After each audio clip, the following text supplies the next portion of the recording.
nalilito ngayon si Rufa May Quinto. Ito'y dahil 5 ang lalaking iniuugnay sa kanya ngayon. Nagpapatrol, Mar Dumawal. Pakiramdam ni Rufa May lalong humaba ang kanyang buhok sa launch ng pelikulang single status single ni Joey Reyes. Litong-lito si Rufa May sa kakisigan ng kanyang 5 leading men na sina Rafael Rosel, John Avila, Alfred Vargas, Paulo Contis at Mark Bautista. She's pretty, she's very funny. Dati pa naman, linkable na talaga kami. Kasi Baka kay Peachy may mag-react.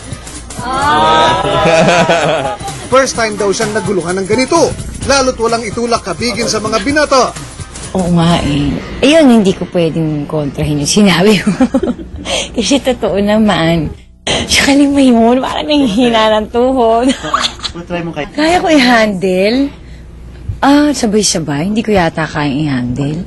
Parang heavy Hindi, mga gano'n. Ang tinutukoy ni Rufa May na 2 pinaka-type niya umano ay ang cover boys sa sina Rafael at John. Pipikapin ko siya.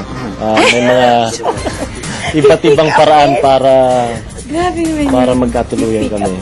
ako yung magiging boyfriend ni Rufa.